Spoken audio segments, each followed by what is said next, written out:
Welcome in and welcome back to the Down South Philly Show, powered by the Sports Lounge Media and the Diamond Collective. Do me a favor and hit that like button.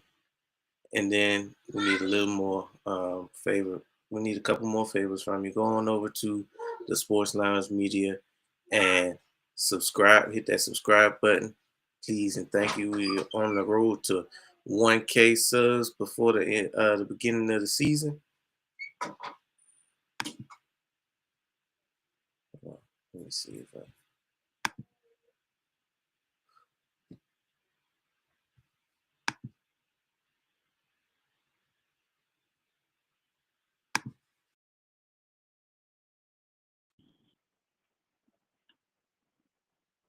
We're on the road to 1K subs, so go ahead and make sure you hit the like button.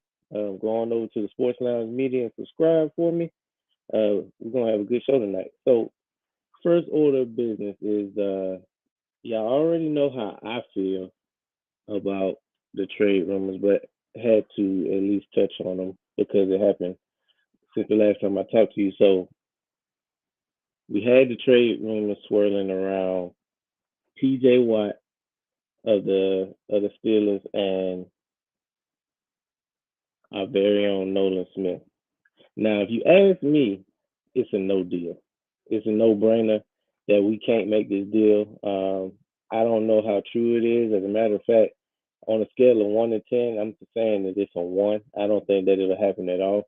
Not saying that TJ Watt isn't a better playmaker right now than Nolan Smith, but I'm just looking long term, right? So Nolan Smith, we all know Nolan Smith is a dog. Got him in the first round.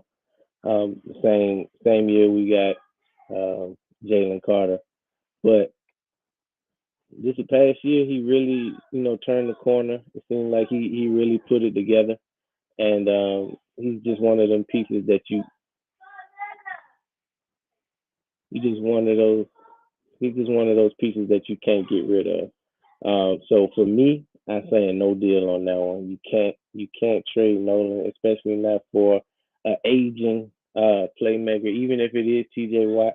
For one, it's going against everything that we did this off season in um, getting younger, getting cheaper on that side of the ball. I think we're one of the cheapest defenses in the league, if I'm not mistaken.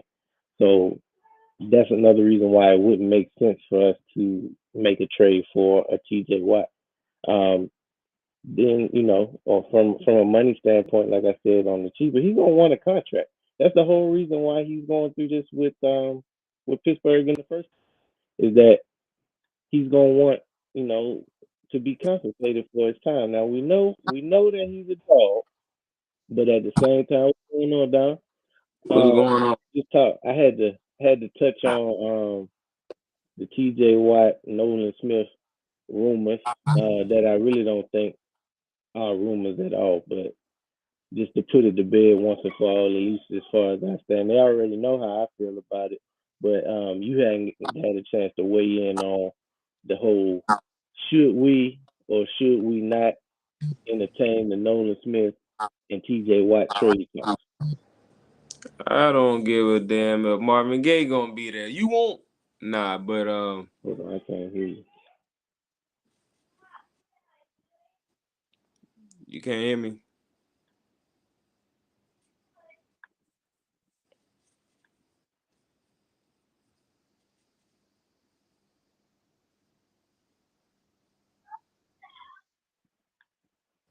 Is on? You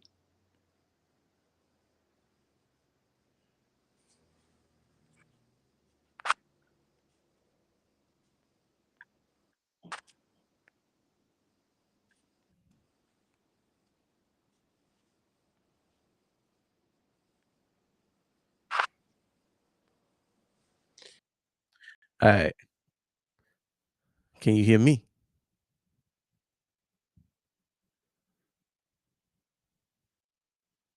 you All right, I can hear you. Can you hear me? yeah. All right. So yeah, go ahead and let me know like how you feel about the whole Nolan Smith and TJ Watt trade rumors. Well, me personally, I don't give a damn if Marvin Gaye gonna be there. You won't. Nah, but look, hey, I don't really like.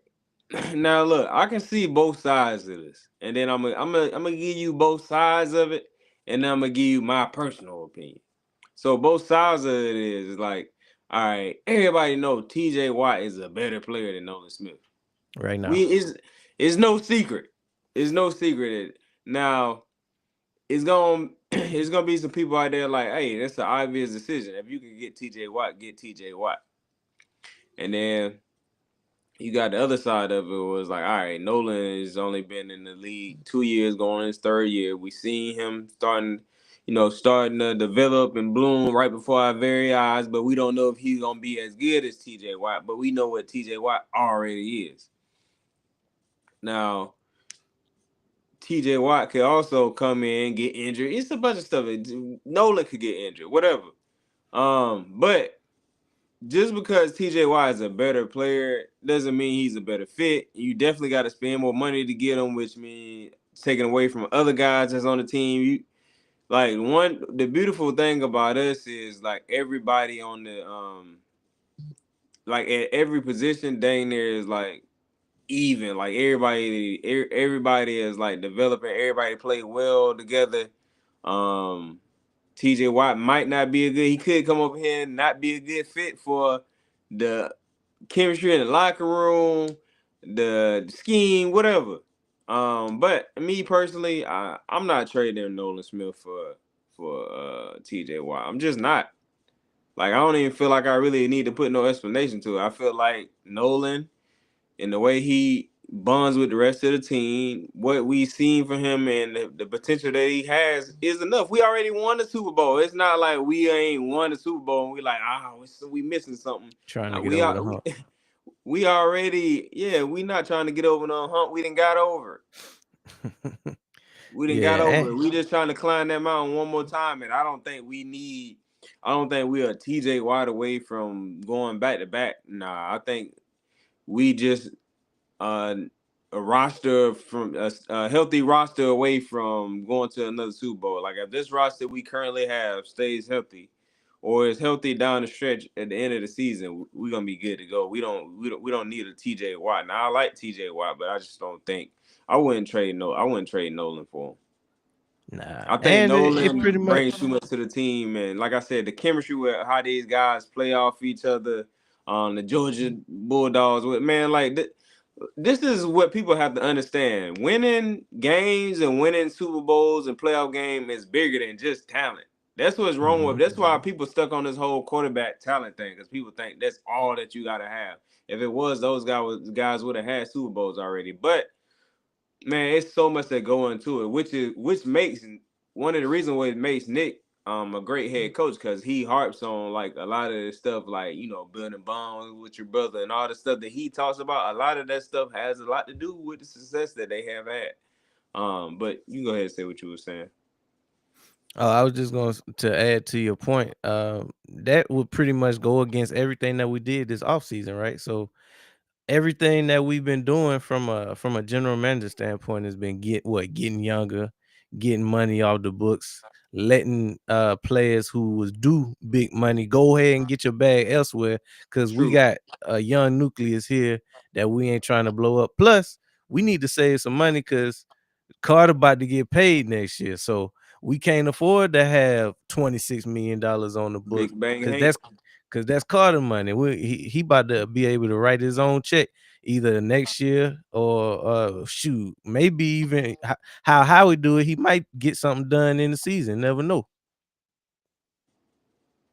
Yeah, you never know, but yeah, Carter definitely coming down the pipe. So, like you said, I wasn't thinking about that part, but you're right. That's definitely going against like all the stuff that we've been doing really the last two seasons, especially this last season with like you said, let Sweat go, letting some of them guys go in free agency or however they went or whatever. But yeah, I'm not. I like T.J. Watt, but I'm not trading Nolan Smith for T.J. Watt. Nah. Can't do it. Nah, the price ain't the price. It just don't make sense. Like you said, we weren't a TJ Watt away from going back anyway.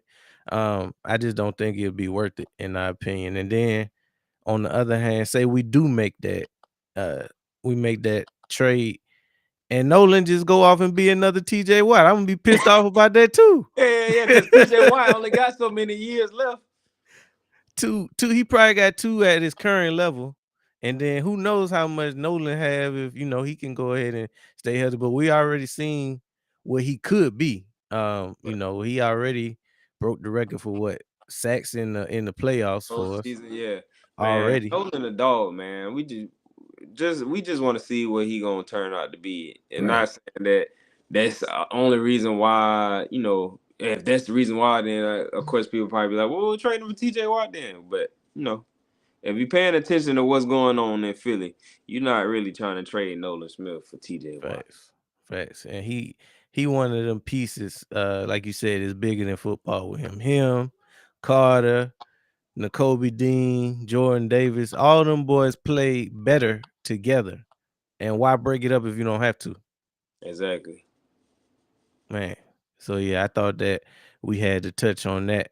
But the other thing, big news that's concerning, not really concerning, but Philadelphia Eagles news is the news that Jahad Campbell, our first round pick, looks like he gonna be healthy enough to participate in camp and be a full go. I think that's huge for a lot of reasons. One being that obviously when you draft somebody in the first round, you want them to contribute in year one, but you don't want him to miss out on them valuable snaps that could hinder his development early on. And I think that's kind of what happened to Coop last year. Like he got hurt, so it took him a minute to get back in the flow of things. And with this being his first year on that level, it kind of hindered his growth initially. But once he was able to get back healthy and figure out how to play at this level, the rest was history. So I hope that everything can be everything with Jahad Campbell, and he can get on the field and at least have a chance to win the starting spot. Now it's no guarantee he could get out there and still one of them boys can outshine him, but at least he had an opportunity to learn this defense on the field and had an opportunity to be a dog right beside Bond. Yeah, I've been seeing a couple reports here and there, just talking about how healthy he looking, and stuff that he been doing since they left the last camp or whatever. So hopefully he can go, and even if he still like he missed like a little bit of time and still get to come for like majority of camp is cool. Um, and that's dope from the standpoint of even just like how we drafted him. Like the only reason why we even drafted him was because he was, the reason why we was able to draft him was because he was injured and other teams passed on him. But had he been healthy, he would have probably been going top 10, top 15. Easy. So for him to drop because of that reason, then potentially to be able to make camp is crazy. And if you go back and look at what I said when we first drafted him, I said it was crazy that he dropped that far because of like, to me, if you let a player drop from, like, if you got a top 10, 15 player in the draft and you let him drop all the way to the end of the draft, and you would have drafted him if he was healthy, like they gotta be like a dang near almost like a career ending injury or something, like, or like he gonna have to sit out for a season. Like he didn't even have like it was a serious injury, but it wasn't as serious as like he gonna miss the season or what. Like they was already saying like, yeah, he might just like miss camp and then probably, you know what I'm saying? That's Yeah. about it. So for teams to pass up on him, and then it's gonna make it even crazier if he come out there, ball out, get a starting job, then ball out during the season. You know what I mean? Teams gonna be feeling like they passed up on another Jalen Carter. It happened every year. Yeah, But so it was one of them things where I think the reports was saying that it was both his shoulders and both his knees that was need n- needed to be repaired or something like that. But damn, I you can't got do I that. got my I got my gripes about that whole draft process anyway, because it just seemed like it'd be some fishy stuff that be happening. Uh, you Yeah, they know, be putting false crazy stuff out report. there. Yeah, if crazy reports come out of nowhere and tank somebody stock, That was it don't Howard. necessarily, yeah. Howard and Fangio was putting all type of stuff out. Yeah. I heard he slapped his Hey. mama. He put ice I don't cubes know in what the he wanted for cereal. breakfast. Hey. Yeah. But yeah, I got my own gripes about that whole process anyway. But I mean, if it turned out that he can come in and contribute right away, that's the steal of the draft. Easy. Yeah, for Easy. sure. Yeah, I'm excited about this whole roster. So to see him go in and like if he can go in and like do what we think he gonna do with the talent that he got, man, it's looking grim. It's looking grim for some teams out there, It can especially if you get got to play as week one. Man, it can get real nasty out there because we already saw what this defense looked like with confident linebacker play. Because Bond came in and flashed immediately. N'Kobe Dean came in and had the best season of his career easily. As a matter of fact, I don't even know if we necessarily take a Jahad Campbell if N'Kobe Dean come in healthy this offseason. I think we might go elsewhere. Just because of the type of season that he had last I year. was wondering about that too. It's hard not to think about that because I'm thinking Yeah. like, dang, I wonder if Dean would have stayed healthy, like who we would have got in the first round. So, um, We'll never know. what it is though. But Hey, yeah, everything, like I said, everything happened for a reason, and even if it didn't, we gonna make it make something. Cause yeah, it seemed like every player we get ended up, not every player, but for the most part, dang it, every player we get like end up being like a key contributor or something like that. So it's like, dang, like even like when we drafted what's my dog name defensive tackle we just let go. Neil Williams. Milton, just like when we drafted Milton, like he ended up being a key piece. Nobody seen that coming. Like, Nope. so the And high count. it's always gonna be that's what really make your championship roster. Not your front end, but the players that fill in for a game or two, them depth pieces. Cause Yeah. one piece that we haven't really talked about a lot, we mentioned here and there, but he made some plays. Booker made some plays last year for us on the D line. Now we Yeah. mentioned them here and there, I but know I did because at the beginning of the season he kept flashing. mm-hmm. We haven't really, like you said, we haven't really talked about him, but he did. He was flashing like during the beginning of the season because I remember bringing it up on like one of the streams or something. I was like, dang, oh buddy, like they keep calling his names like for a couple plays here and there every game. Like he look like he might turn into something, but we'll see. Yeah, so and we say this a lot. If it's one position group that I'm not worried about, it's the D line. Because I mean, we got Carter, we got Davis, we got Ajomo, Ty Robinson, Booker. That unit right there, just the D tackles alone, that unit right there stacked. Then when you go out a little further, of course, we got Nolan, we got Hunt, Aziz, Uche, the rook out of Man, Virginia Tech that I people can't never think sleeping. of. People sleeping on. That's another reason why I can't wait for the season to start. I think people are sleeping on that the pickup of Aziz and Uche. I think like Mm-hmm. in hindsight, a lot of people are gonna be like, man, but they got Aziz and like they not talking about him now. They probably like them dudes ain't gonna do just like they did like every other player we pick up and they don't talk about it. And then as soon as they start balling out, they want to act like they stacked the deck when they got them. Y'all was saying these dudes was trash. But anyway, I think them dudes gonna come in the form this year. Like I think they gonna turn heads and they gonna get it back. They gonna lead and get it back somewhere after this season. Them two dudes alone. And I like the fact that we got two vets like that in the room with our young guys. And then the same thing with the linebackers. Like I think what's gonna help them come along is being in the room with Zach Bond and Dean. Like that's really gonna help the linebackers out a lot. So I'm really not. I think the defense got a lot of. They really bond. They got a lot of chemistry and stuff like that. So I think they're gonna be straight. Now, are they gonna come out the gate straight? I don't know, but they're gonna figure it out eventually. So I'm not really worried about it. Yeah, that I'm anxious to see like how that whole group come together. I think they're gonna be nasty. They're gonna be real nasty down the Hey, stretch. My let me ask you something real quick. Right when I was just talking, did you do it? You start breaking up? Like, did you do anything for? It seemed like some point in the stream every time you would start breaking up. For real, it happened every stream, and I don't know why. Like, you be talking clear as day, and then out the blue, it just be like about that time. Yeah, I don't do nothing. It just for whatever reason, it'll end up doing what it's doing now. Let's see, but nah, I don't.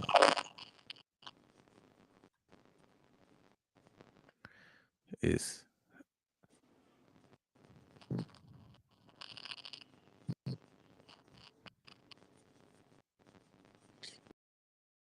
But yeah, while he figuring that out, hey, I think this defense gonna go crazy.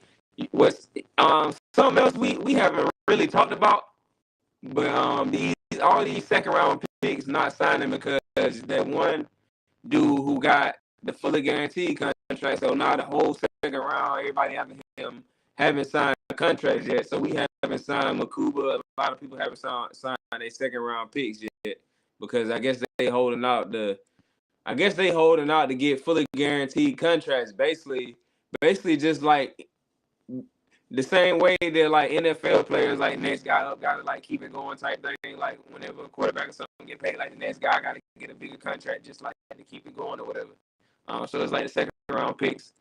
They all like holding out to get a guaranteed contract. So from here on out, every time first round picks and second round picks gonna start getting fully guaranteed contracts, I guess, if they do that or whatever. So it's just that's interesting. I haven't heard anybody say anything about Makuba not being that camp and anything like that. So it hasn't affected that. But I don't know what's going on, but they need to go ahead and get that taken care of. I don't know what's up with that, but I ain't trying to see young guy miss no kind of time.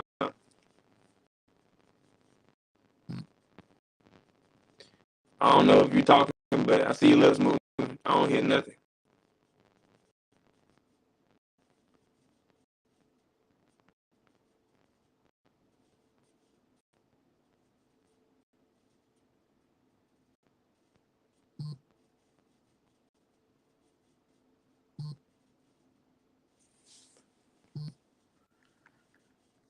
all right. Can you hear me now? Yep, like the Verizon dude. Yeah, I didn't realize that Makuba hadn't signed though. Still, Yeah, I don't think none of the second round draft picks signed except for like the whoever they was talking about that signed. Can't remember who it was. Somebody signed like a fully guaranteed contract. Might have been somebody was it for the Bills? I don't know who it was for. It was somebody for one of them teams.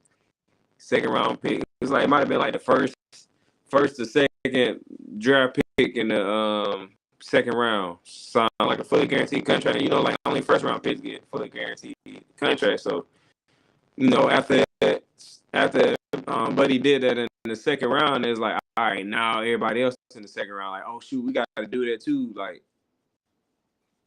get fully guaranteed. So he the only person who like I don't think like none of the second round draft picks like signed contracts yet that I know of.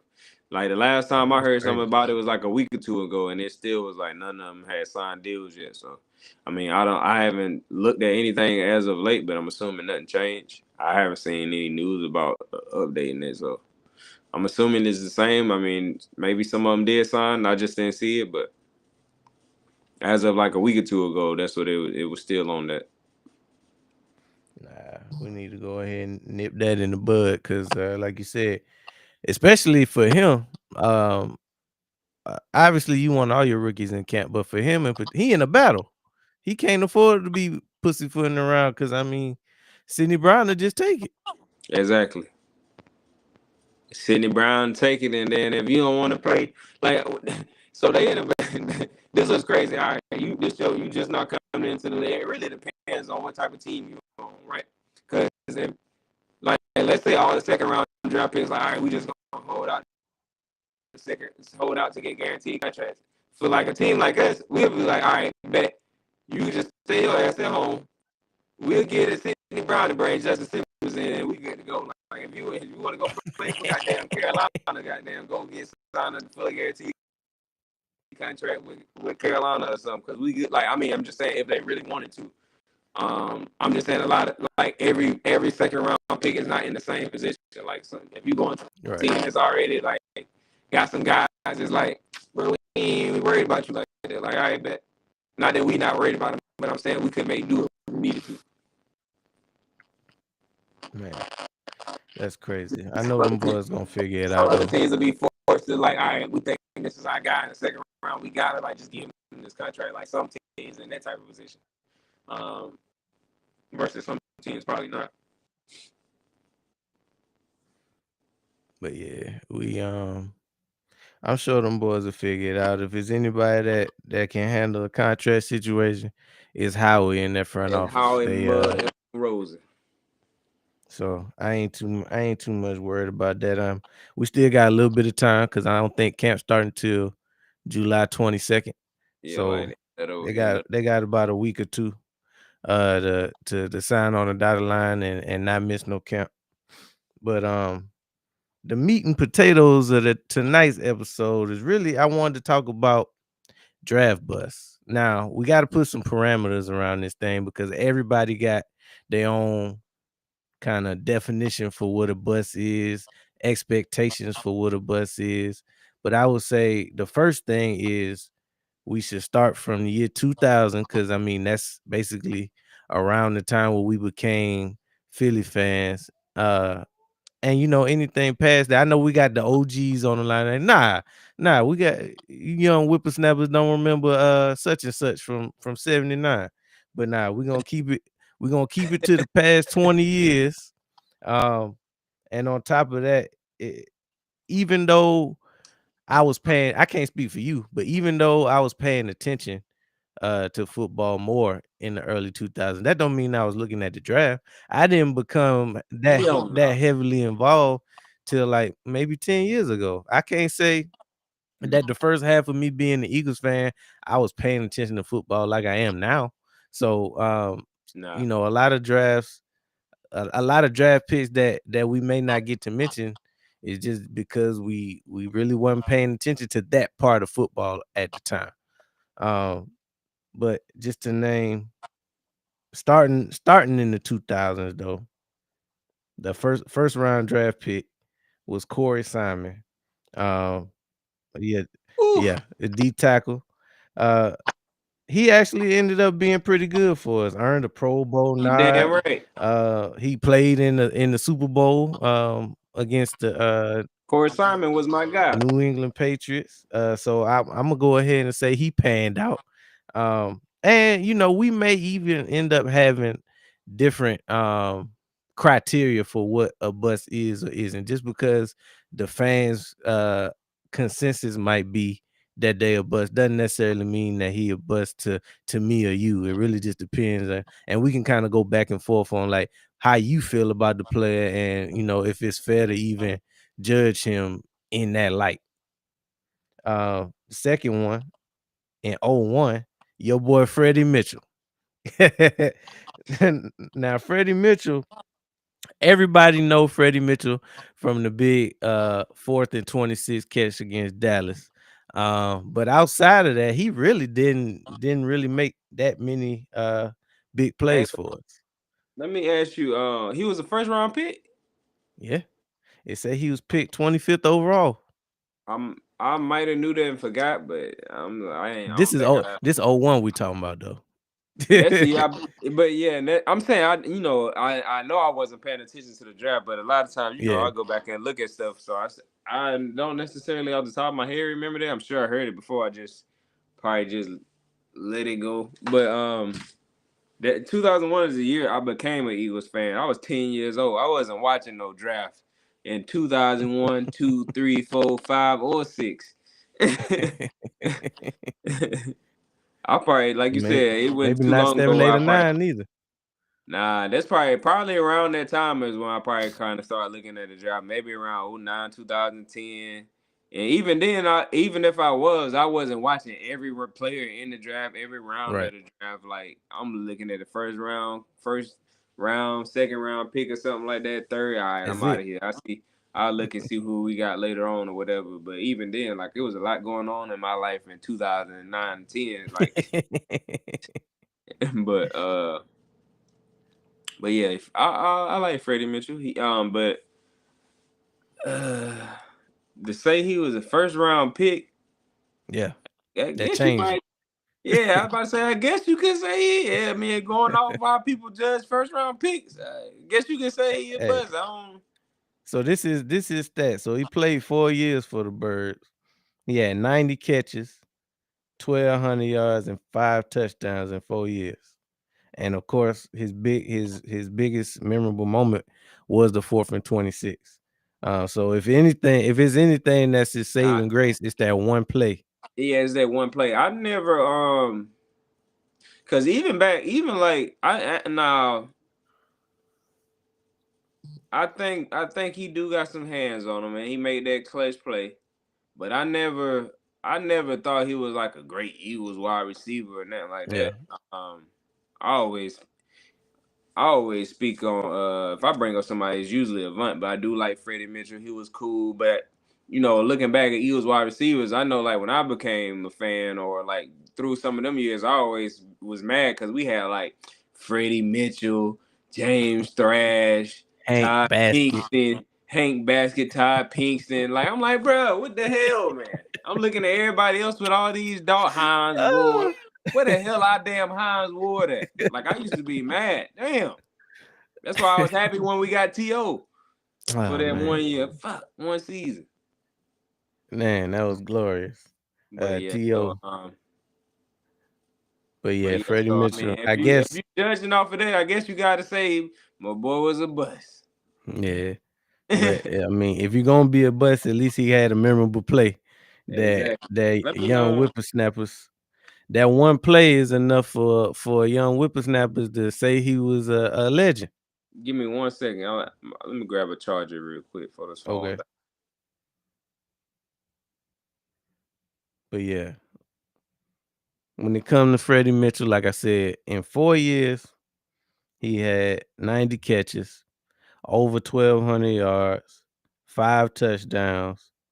Most notable moment was the 4th and 26 against Dallas. That's gonna live on forever in Eagles history. But he was cut by 2005. Drafted in '01, cut by 2005. Now in 2002, we had a bad man named Lito Shepherd. Now, any Eagles fan that's my age and older remember Lito Shepherd and how much of a dog he truly was. Came out of Florida. He was a full-time starter by '04. Uh, of course, he earned a All-Pro nod with 18 interceptions across 3 seasons. So I didn't realize that he only played. Did he only play 3 seasons? I had to go back and look at that. I don't know if he only played 3 seasons, but Lito Shepherd was a dog, and I would say for me the most memorable moment was him catching that pick six against Dallas again.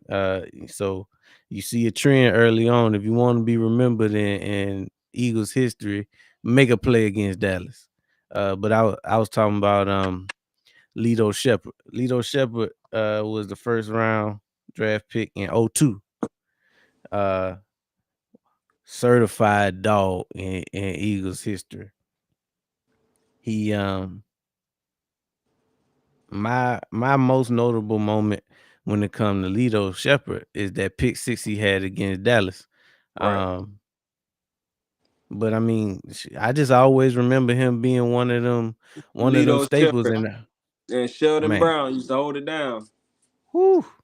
And they was their presence was more felt when they was gone, and you realize what we was missing because at one point it was a maybe a good 10 years before we got solid defensive back play from the Eagles. It was Yeah, rough times in there. yeah. Because when I first, so like I said, I became an Eagles fan in 2001. So I remember coming in to like Troy Vincent and Bobby Taylor, Hmm. and then it seemed like right after that we had Sheldon Brown and And Lito Lito Shepherd. Shepherd. And then after that, it was just like we just had some guys here And and we there, had like a couple of uh years ago. Asante Samuel. He Asante came in Samuel. and made. Yeah, I remember it, but it just seemed like we just had, like I said, it just seemed like we had guys here and there. It wasn't like steady like cornerback play. But yeah, Then we leadership. went through a drought. Mm-hmm. Just like wide receiver. I don't know which one was longer. It might have been the same drought, but at one time it was grim. It felt like at a certain like after the Deshaun Jackson and Macklin era, basically up to 2017, that was a huge drought when it came to wide receiver play for us. I can't really name too many wide receivers in that in between that time period. Of course, you got your honorable mentions like Jordan Matthews, which I think he might make this list. Somebody that I always like. We didn't draft, but we only had him for like one season. Dante Stallworth. Oh yeah, Dante Starworth was a dog for us that one year. He Mm-hmm. was back and forth between us and the Patriots, I feel like. But we had a name that I'm not familiar with, Jerome McDougal. He was the first. He The was name sound 16th, familiar, but I don't know when he got drafted. 03. So he Oh, was drafted the what position? 16th overall pick. He was a DN. Nah, But don't ring a bell. I think I remember his face. But I remember that name. he was injury plagued, so he ain't really played that much. He played in 37 games in 4 seasons. I remember the So name, but at the same time, it don't really ring. Like I don't remember him playing in no game, but the name like sounds familiar. yeah, you probably don't remember him because he was hurt. That that's probably why you don't remember playing in no game. But in '04, we had Sean Andrews. Dang, you trying to break up again? It was clear as day. Then just out the blue, it's just Megatron. Yeah, I don't know what. Go ahead though. Testing. Yeah, static. In, in '04, we had the 16th overall pick, Sean Andrews. Let's just start unplugging stuff and hoping for the best.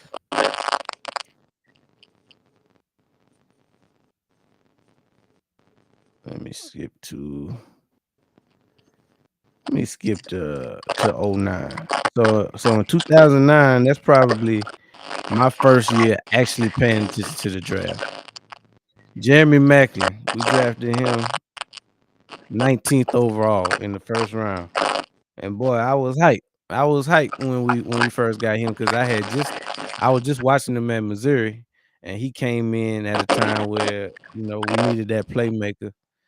I think I think we drafted. Did we draft Deshaun Jackson before Jeremy Macklin? I think we Mm, might have. Oh, either that or we drafted Deshaun Jackson in 2010. I can't remember, but they wasn't drafted too far apart. yeah, I can't remember what year they was drafted, but they formed a hell of a duo. man. That damn, it was my They favorite was duo. they wasn't together that they wasn't together long, but they was nasty, boy. It was him, Vic, Selleck, McCoy. That offense was nasty. Nasty.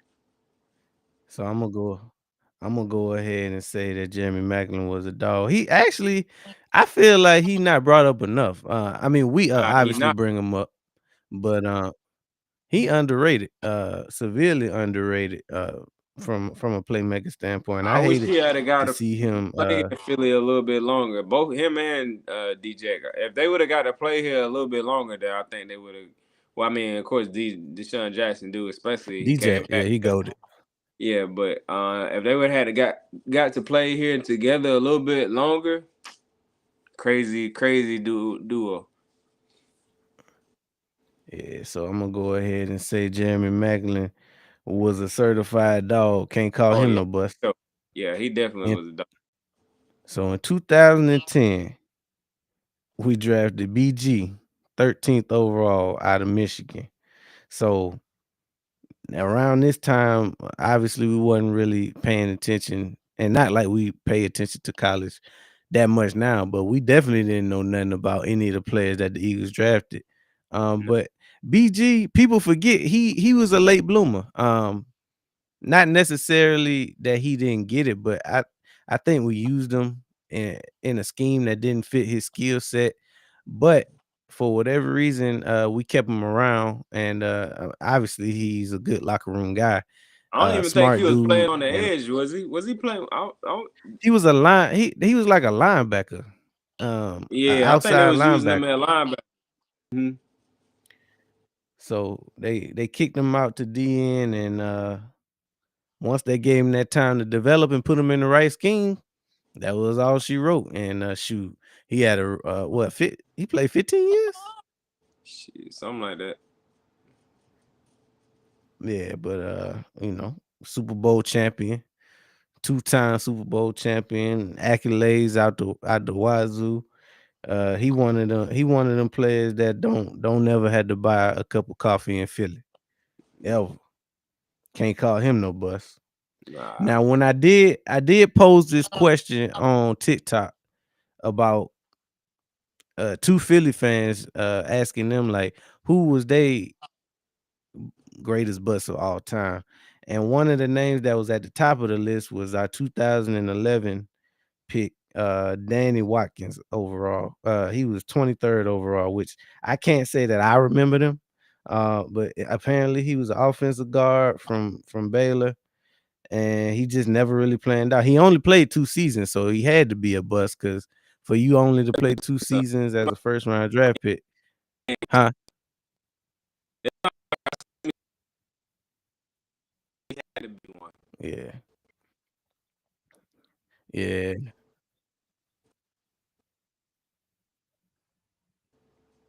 yeah. You But said it's I 2011? can't say that I remember him. Uh, yeah. Yeah, I don't remember nothing about no Danny or Watkins. Yeah, I don't remember them at all. But when I brought it up on TikTok, they remember. They a lot of them actually had him like the greatest bust in Eagles history. Yeah, cause Um, like they probably was paying attention to the draft during that time. Like you said, we wasn't Definitely. necessarily paying attention to the draft like we do now. Like we recently, like you said, probably like last 9, 10 years or something like that. So the year after that, I know for me, probably like I really probably I started paying attention around, like you said, around 2009. But I really started getting into the draft probably like maybe 2016, 17. and then when I say pay attention, even then it was like the first round. I was into college football anyway, so it's like I don't even know none of these dudes that even really be paying attention to the draft. But it's like so much information out now. It's like even if you don't watch college football, you can like study up on these guys. Back then, it wasn't really like that. Now I go on like online and like top 10 edge rushers coming out of the draft and just study them 10 guys or whatever. Or look around and see like some hidden gems and stuff like that. Back in the day, you really couldn't do that. And it was more so if you watch the actual college games and stuff like that. Um, I think that definitely helped a lot. If you a big NCAA fan, you already like got a whole bunch of knowledge on the players as they come into the league because you don't watch them play. Um, as opposed to, having to look up 10, 15 guys from every position, you already in your mind got mhm. an idea of like at least who the top dudes is, which you Yep. can kind of people who are fan like that, they already have in their mind like how a player could be. Oh, but yeah, I forgot about that. So two things about Danny Watkins. Apparently, he was from Canada. He played in the CFL and he was a fireman. So it was a lot of hype around Danny, And but he coming. didn't pan out for whatever reason. Mm-hmm. Man, Man. so in 2012, we drafted Fletch. Fletcher Cox, Hmm. number 12 overall, defensive tackle out of Mississippi State. I definitely remember that one. Um, he flashed from day one. Never was any bust in his season in his game. Ultimately ended up being a Super Bowl champion. Should have been 2 time, but hey, that's neither here nor there. Definitely can't call Fletcher no bust. Then back to back, Lane Johnson in 2013. He's still playing. Do I need to say any more about about Pave the Lane? One of the greatest to ever do it. And I remember being hyped when we got Lane Johnson too, because that was during the time where we really obviously we needed a tackle because we took him so high, number 4. But he ended up being everything that we needed. What's good, Bagel? He Yeah, ended it up was at being one point in time where like our line had got old. So we trash. had a bunch of old, we had a bunch of doggone old mugs out there that just like holding the line up. Yeah, And then duct tape. we started getting young guys in there. So yeah, definitely can't call Lane no bust. He's still playing. My boy Bagel in the house. What up, Bagel? So after Lane in 2015, I didn't do we must didn't have a first round draft pick in 2014. In 2015, we got Nelson Aguilar. Now Nelson is an interesting one because on one hand, he was instrumental. Yeah, you on here playing, Bagel. On one hand, Nelson Aguilar, he was instrumental in the 2017 run that we had to the championship. He made a lot of big catches in that season. But I don't know if we can call him a bust, but he definitely had his times where we was like, yeah, we was ready for him to get up out of here too. He had his flashes. I wouldn't call him a bust. Like you said, yeah, he had. I like Nelson. He did like towards the end of the, right before he got up out of here, he was having the case of the dropsies It and was stuff them like that. drops, man. Like and then what made it so bad, like he would have been straight because all right, boom, that Super Bowl season, he was hell. That Super Bowl Hmm. season, boy, he was catching everything. He was getting it in. Now, if he would have followed that up with that next season, see, I think that next season the one where Deshaun came back. Maybe. It was Maybe like in this. 2019. It was like No, when we went. Deshaun came back, Hurts rookie year, so that had to be 2020. Oh dang, yeah, that was a little bit of stretch there. But Yeah. but it was a little stretch in there where like we had some week, like dudes was getting injured. We had some so we just needed him to step up and he didn't. So it Hmm. was like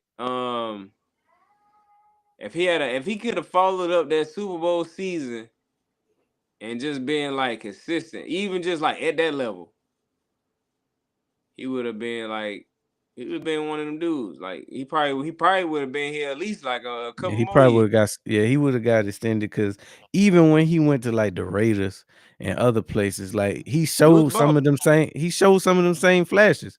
It Yeah, he just showed he did. he couldn't be he just wasn't consistent. I think that was his main thing. Brandon Brandon, Graham was a what? in my opinion, that's supposed to be. I don't even know what you're talking about though. Yeah, that mean in my opinion. I know But I'm just he saying, can't be talking. yeah, that's what I'm asking. Like, what Brandon Graham what? But yeah, Nelson Aguilar, you can't call Nelson Aguilar a bust though. Nah, because even though he was in the first round, he was drafted number 20. So that's kind of like the back half of the first round. So it wasn't like he was left off our team with a triceps injury.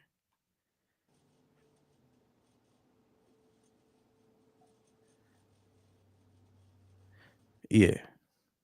Um, But yeah, Nelson, he definitely could have been. He could have been a lot more special if he was a little bit more consistent.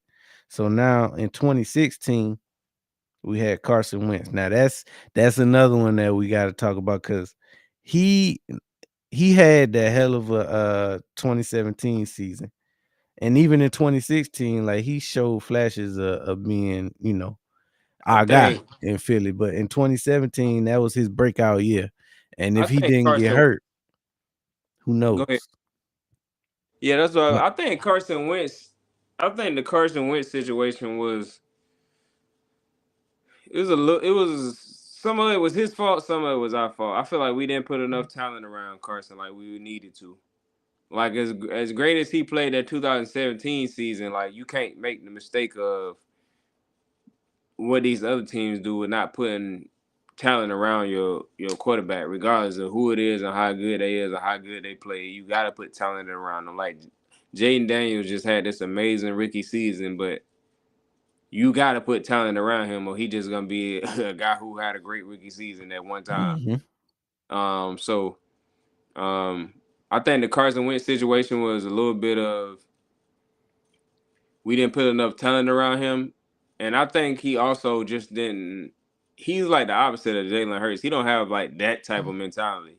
Like one thing that separates Jalen Hurts from a lot of other quarterbacks is like his personality, his mentality, how he approached the game, how he approached competition, how he takes like the criticism and stuff like that. Is just like that's what makes Jalen Hurts Jalen Hurts. Like it's a lot of stuff that makes Jalen Hurts who he is that people don't see, and it is one reason why they don't give him the flowers that he deserves.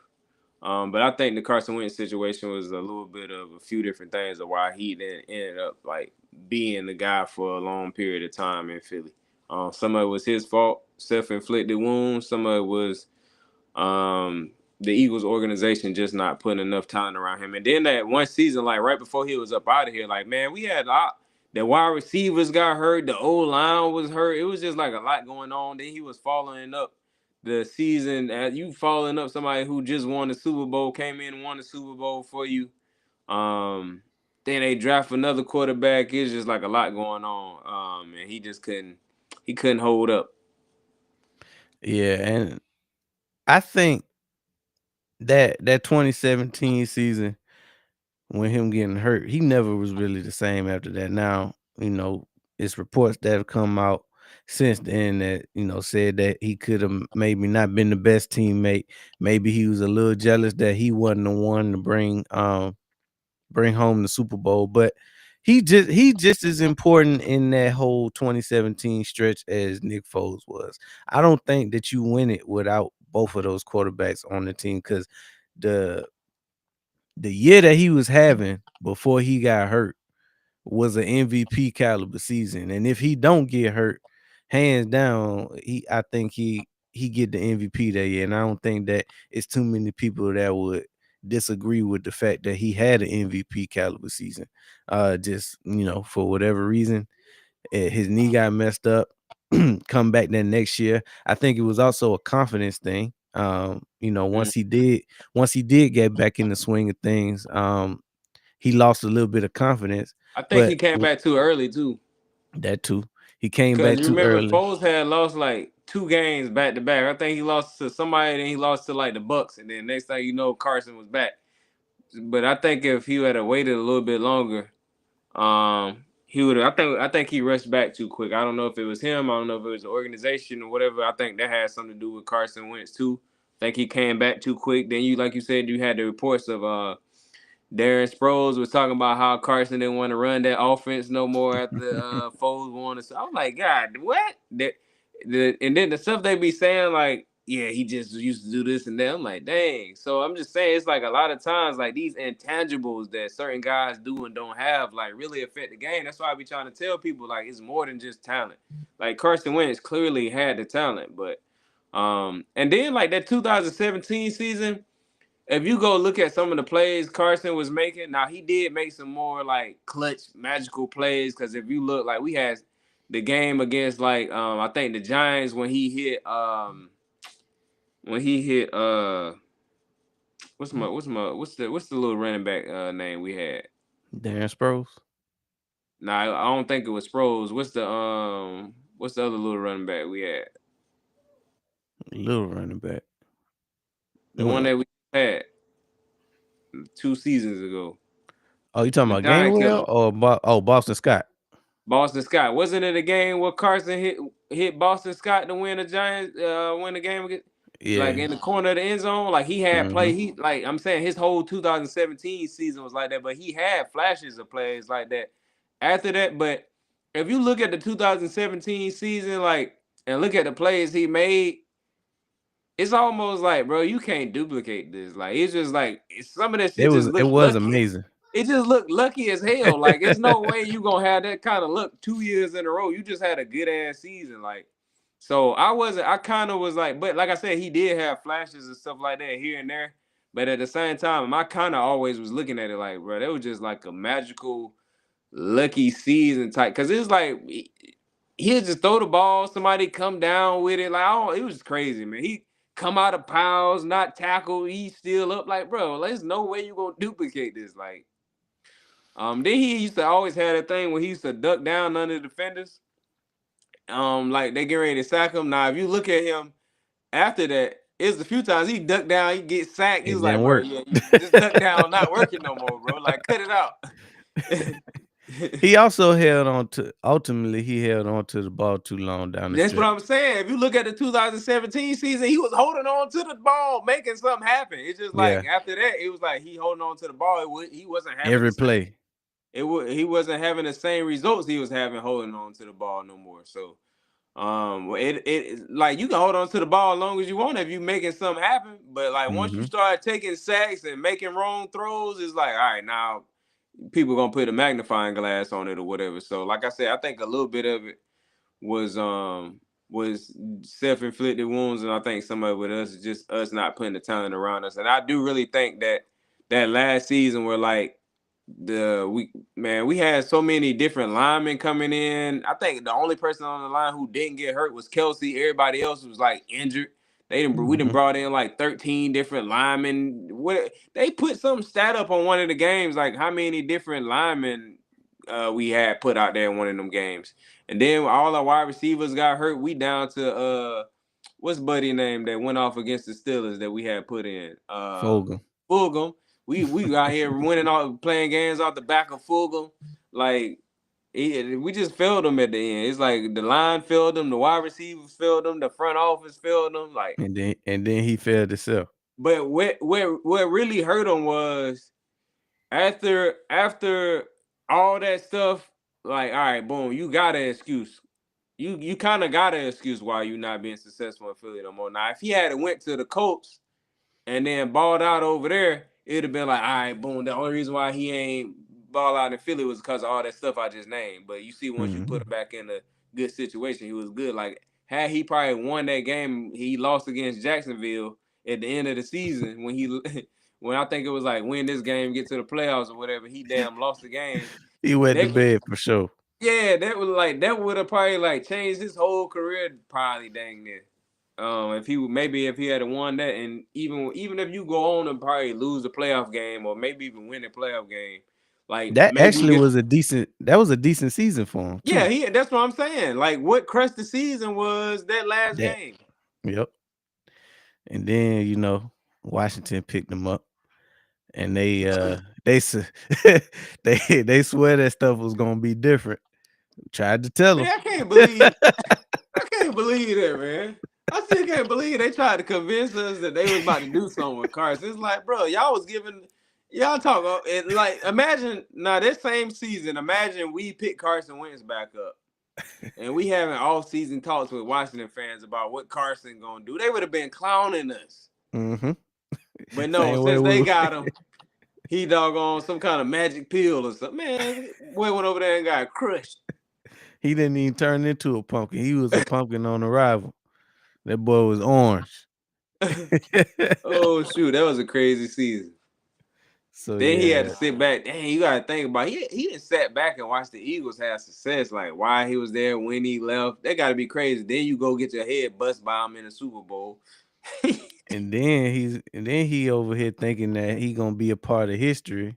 He was on Yeah, the that's what wrong I'm side of saying. history. You know what I'm saying? You gotta sit there and on the wrong side of history and got your head tore out the frame by your old team.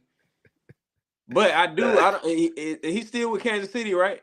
I think so. Yeah. So I think he in a good situation though. Like playing with Andy Reid, playing behind Patrick Mahomes. So I feel like if he had to like go in for a good period of time, like, and he get like a game under his belt, he might have to get like a game under his belt or something. But like if he had to go in for like a full game stretch, he probably can hold it down and win a couple games. So I just think he in a good situation. Kind of like he kind of in a situation Foles was in. So I Mm-hmm. mean, you always can you can never say what somebody gonna be able to like what they gonna be able to do with their career, but I mean that's the best. That's probably one of the best situations for him right now. You a backup for Patrick Mahomes getting coached by Andy Reid. So Hey, say what you want to say. Backup quarterback is not a bad job, what? That especially might be the best it's job in the NFL if you don't have to go especially in. right, especially when it's for the Kansas City Chiefs, because even if you do go in, like you're not expected to do nothing as a Exactly. backup quarterback in general. So I mean, Especially not at, behind Patrick Mahomes. You yeah. go So I in and mean, win a game. It's like ain't no you like controversy. like you were saying about BG. You ain't never had to buy another cup of coffee. We wasn't expecting you to do nothing, but since you won, Hey, because they don't expect you to follow up Mahomes. mm-mm. They You just already expecting you to lose. as a matter of fact, the game plan might be to run the ball more. Because you notice whenever Dallas have a backup, that's when they play smart football. Exactly. Every time. Then when that come back, they want to throw it 40 times and lose. Hey, it's been a lot of talk about if Kansas City gonna take like a step back or something for a season or two. How you feel about that? So for who to take a step back? Kansas City for like a Oh season. man, nah, they been.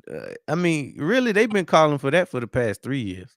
Every year they say this gonna be the year that somebody else take over the AFC, and every year they doubt the fact. So here's my 2 cents on that. As long as Mahomes, Andy Reid, and Steve Spagnuolo on the same They sideline, got they gonna have something to say about the Yep. AFC. Yep. Now, it may not always be a number one seed, but you still got to beat them in order to go to the big dance. So, no matter if they the 1 seed or the 7th seed, Yeah, they just uh, need a toe in the playoffs and that's they it. good to go. That's it. So, I See, mean, I think what people go ahead.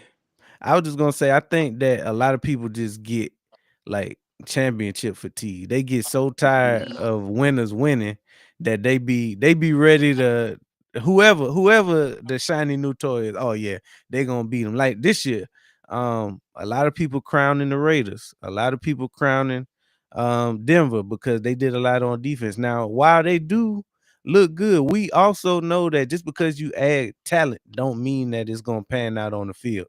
And just because it panned out on the field, don't mean that it's good enough to beat Mahomes, Andy, and Spagnuolo. So, um, it's a lot to be said about winning football and what it takes to win a championship. Them boys, they got the experience.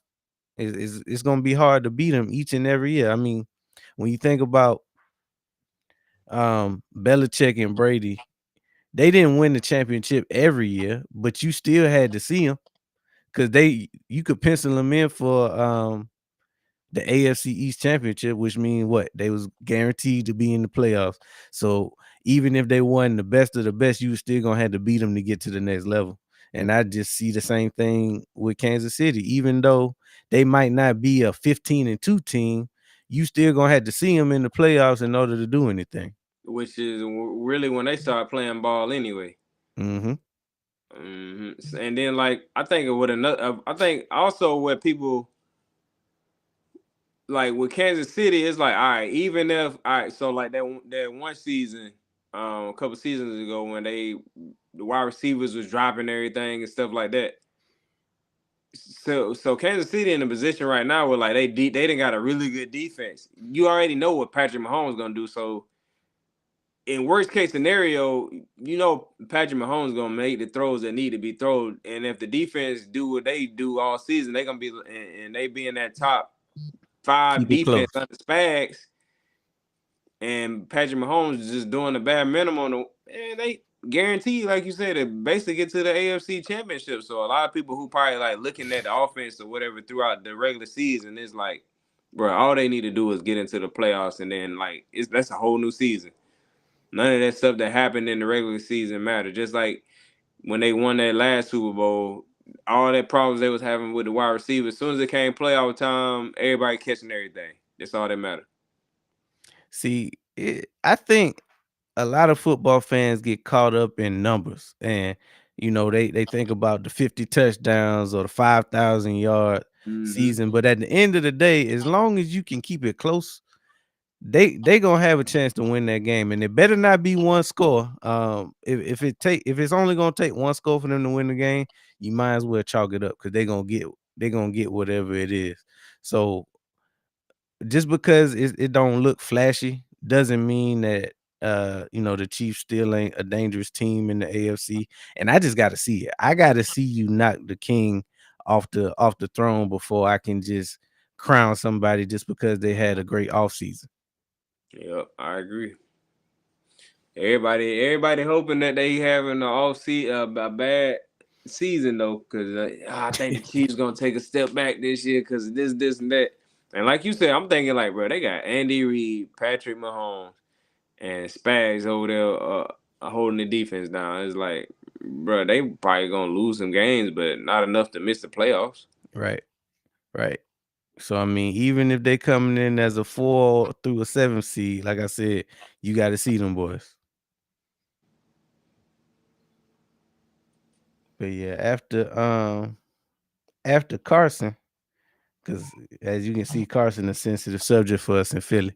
But after Carson, we had in 2017 we drafted Derek Barnett 14th overall. Now that's another interesting one, because that obviously is a Super Bowl year for us, right? And he most remembered for picking up that fumble that BG calls to ice that 2017 championship, which happened to be the first Super Bowl in franchise history. But as far as Barnett is concerned, he was always a good player, but never great, in my opinion.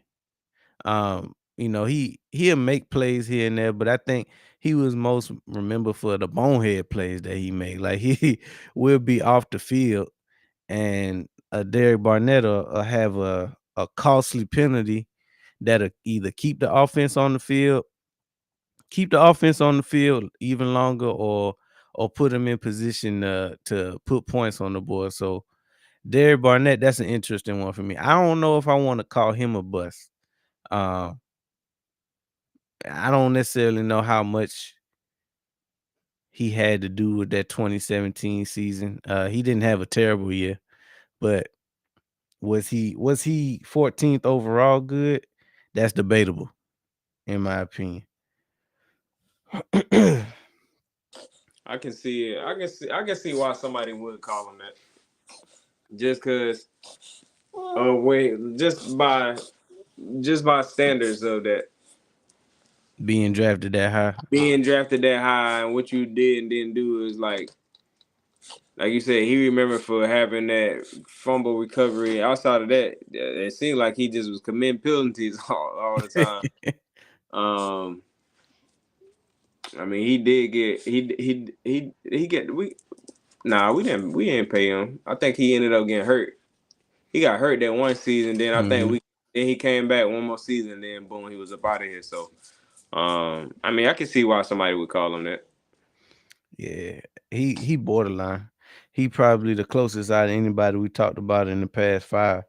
But my boy in 2019, because I think we gave up our 2018 first round pick to get Carson. In 2019 we drafted Andre Dillard. Now he was a bust. It ain't even no convincing with that one. Um, Obviously that year we talked about what we didn't put around Carson Wentz. We needed a line. Our line had got old, and we desperately needed some playmakers on the offensive line. So we take Andre Dillard, 22nd overall, which I actually wanted him. Looking back at that draft, I wanted him, but every draft pick ain't gonna pan out, and he was one of those ones that couldn't stay healthy. And when he did get on the field, he just wasn't that good. He always was getting beat and never really panned out in Philly. I forgot what we traded him. I think we ended up trading him like Tennessee or something like that. Yeah, he went to Tennessee and he was getting beat like a drum out there. I ain't gonna never forget that. I was watching like they first couple games. He was getting worked, boy. Woo! They was Was that tearing the him out the Saint? That was the Saints, I think. They was tearing him out the frame, boy. So yeah, that's definitely a bust. Then we follow Barnett. Hold on, got it. I'm talking about he ain't look that bad when he was in Philly. Derek Barnett was not a bust, just being from Tennessee. Everyone called him the next Reggie White. Did we call him Reggie White? Now he did have a lot of hype coming into it, and he had a hell of a career in Tennessee. I'm just basing it off of how high he got drafted. So the way the comment that he just made is like basically talking about his college career. That ain't got nothing to do with him coming to what he did when he was in Philly. Once he got to Philly, his career in Philly wasn't no 14th overall pick type success. Like right. By most standards in the NFL, they would call that bust. Like he didn't even get no follow up contract. Right. He ain't really do nothing in Philly for real. But pick up that fumble. That's the only thing he really did. So by that standards, if you really want to, at first I wouldn't call him no buzz, but if you really think about it, he was a buzz. yeah. Because I mean, nobody was sad to see him go. The only reason why is a hesitation to even call him a buzz is because we probably comparing him to people we know that's obvious, like an obvious buzz. It's like he got some of that good juju from 2017. Exactly. That's propping him up. Uh-huh. But if you really think about it, he ain't with my boy. He ain't do a me tata.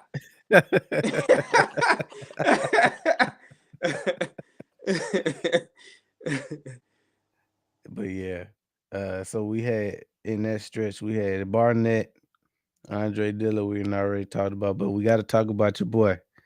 So in 2020, I already know who you talking about. Jalen Reagor. Now, the first thing about Jalen Reagor is he was picked way too damn high, and he always had to live in the shadow of Justin Jefferson. So I mean, when you hold him in the highest regard of one of the best wide receivers in that class, but in that era that we in, he one of the top receivers in the game. So I mean, I think if we draft Reagor in the 5th round, he was straight. He might still be an Eagle. I was just about to say he probably still be an Eagle or just left. Yeah. But he got held to that first round standard, and I think it was just too much for him. It was too much pressure for him, and he kind of derailed the rest of his career because even he left the pressure of Philly and went other places. And like, of course, he made plays here and there, but he still was like Jalen Reagor doing dumb stuff. Yeah, I think once he got that stain on his record, he could never wash that stank off. Mm-hmm. Then that next year, we draft Jordan Davis. Now, I think anything from this point on, like 22 on, is kind of TBD. My early answer is still no on Jordan Davis. I've seen enough out of him already to not label him a bust, in my opinion. Oh yeah, me too. But I know there are some doubters out there still. They need to see him have a Carter like effect in order to see what he got, and they pretty much they making this his do or die year. Obviously, we picked up his 5th option. But I seen enough. I seen enough out of Jordan Davis to say that he's not a bust, in my opinion. Yeah, I agree. And I've been calling. We gonna see if I'm right or not. But I've been calling for this gonna be his best season yet. And everybody who on the Jordan Davis hate train gonna be mad, just like I told y'all last year about N'Kobe Dean. Everybody who was N'Kobe Dean, but he too little. It's Strippy Dean. everybody talking junk. I was like, bro, N'Kobe Dean gonna ball out. He just need an opportunity. What he do? I said the same thing about Nolan Smith. He just need the opportunity. What he do? Ball out. And I'm telling y'all the same thing about Jordan Davis. He gonna go out there and ball out this season. N'Kobe Dean, I think he silenced all the haters in 24. He put on a hell of a campaign. Right. And like I said, if he don't get hurt, we probably not looking at a Jahar Campbell in Philly. I don't know where we would have went, but I don't think we necessarily go with Campbell. Well, N'Kobe Dean had a hell of a it's season. hard to say because of why Campbell was available. We probably would have still picked him, but it wouldn't be like he would be expected to be the starter day one. Right. But Kobe Dean had a hell of a season. Like I realized when I was watching it, he had a hell of a season. But just going back looking at it, it's like, damn, he had even more hell of a season than I thought. Like, bro, he all over that defense. All over the field. His That's instincts was crazy, top notch. man. What run, pass, he owned it. He really just ended up being way, way better than I even imagined him being. I didn't think he would be that good. Like I thought that he could be good, but if he is able to give us, well, he And that was tore the his back first season as a starter. first season. So hopefully he able to bounce back from the injury. I don't know. It's hard to say what's gonna happen in the future. It really just depends on what he gonna do as far as like getting a bag or staying in Philly. So eh, and what he do this season when he do get back in the fold. And if you really think about it, though, that's basically what we really kind of thought. Seeing how Dean played in Georgia, like Hmm. that's what type of player we thought we That's was what we was getting hoping anyway. for. Hmm. Yeah, so for him to for it actually to go down like that is like, yeah, that's what we was looking for. So, dang boy, I hate he got hurt. It was a hell of a season, boy. Yeah, The and only bright side of it is like we kind of got to see the guys behind him kind of do their thing too. But dang, Dean had a hell of a season. I'm talking about from game one. All right, so that's pretty much everybody since 2000 in the first round. That is, now we had countless um draft picks from rounds 2 on down, but we'd be here all night if we talked about everybody. So I just kept it to the first round. But out of the first round, I Cause would you sure say didn't talk about your boy JJ. J Jaw, honorable mention, J Jaw. Uh, believe it, interesting though. He always had a hell of a camp. Him and Rager always showed out in camp. Yep. One-handed catches. Uh, Matter of fact, Ortega Whiteside, his rookie year, he showed out in the preseason, like had us hype. So I mean, that just goes to show you that He you got had to the take. talent. He had Yeah. the talent. It's just like when it came game time, he couldn't produce. Mm-mm. Cause he was in he even when in game time, he was in hella position to catch balls. He just drop them. Like he Mm-hmm. could have won a bunch of games, like game winning catches. That I think it was what was it, the Colts game? I think we was playing the Colts. Man, dropped the doggone basically a walk off touchdown to win the game. Damn near, I think it Yeah. was. I don't know if it was I the end can't of the remember fourth who it quarter or was. we went to overtime or whatever it was. Hit him right in the hands. Probably, I think he was on the 1 yard line or in the or the end zone. I'm like, Yep. bro, but he did that a bunch of times. Rager too. Rager did the same thing too. He did it. I remember he did it in the Giants game. Mm-hmm. Yeah, but Nelson, that made me think about Nelson Aguilar in that Atlanta game. Hit him right in the hands down the Drop sideline. left. And that's the other thing about Aguilar. Like he not only will he drop it, but he'll have a few drops like in a row, and they'd be costly every time. Yep. But But we ain't yeah, got to worry about that now. nope. We We got got two sure wide, hand, we got two wide receivers that catch every damn thing. and They gotta try to drop the ball on purpose, damn, basically, and still catch it. Damn, man, to drop that one. yeah, it's a shock. It's really a shock to see them drop balls. Like we Man, just what? expect, When Smitty like when dropped he that in that Washington game, it ain't feel real. I was like, what? It's just even when you watch the game, you watch the replay or something, you still thinking he about to catch it. Yeah, but yeah. That was us running through some of the big draft picks that we had over the past 20 years or so. Y'all go ahead and drop y'all top 5 in the comments. Appreciate y'all rocking with us. This has been another dope episode of the Down South Philly show, powered by the Sports Lounge Media. I'm DP. That's Dom over there, and we'll be back next week. Tuesday, 7:30 p.m. Eastern Standard, with another dope episode. Y'all be safe, and as always, go Birds. Go Birds! Come, come, a eagle.